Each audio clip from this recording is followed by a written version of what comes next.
The wheel weaves as the wheel wheels is very known to those who've read The Wheel of Time. In this fantasy world, the wheel is what weaves people's lives to how they are, which in turn creates the great pattern. Since the wheel is so iconic to the book, I've decided to make this, or at least make one based on an image I found online. Personally, I found the wheel reference to look a little like Mickey, but I suppose any three circles put in that way would. Anyways, the one I made was with Blender, and then I printed it on my Prusa Mini 3D printer. I also decided to make it a little more unrealistic by having a moving part, but I felt it added to the print in the end. To get the moving part, I actually used the same technique as I've used in the Odd Vehicle and Print and Play skiers, and I'm starting to really like that technique. Overall, I think it turned out actually pretty good, and instead of like most videos I do and talking about the model itself, I'll actually be talking about the book because this was a school project and it fit in well enough with 3D printing that I thought it was worth talking about. So while I talk about the Wheel of Time, there will be a slideshow of what I've created, and then it will probably continue after I'm done talking. Anyways, let's talk about the book. Since there's 14 books, I should probably mention I'll be talking about Book 1, The Eye of the World.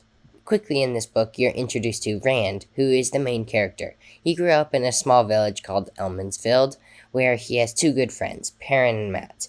They eventually get entwined with an Aes Sedai. By the way, an Aes Sedai is a woman who can channel the One Power, which is basically a way of saying that they can do magical stuff, kind of like a wizard in something like Harry Potter.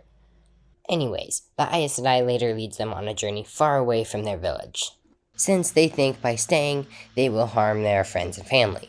The journey was originally going to be them going to Tar Valon, where they could safely hide, but instead, their journey leads them on many other adventures, where they even separate from each other and eventually meet in Caemlyn, the capital of Andor. From this point, they decide not to go to Tar Valon and go on a different path, which leads to some very influential things happening, which affects the rest of the series.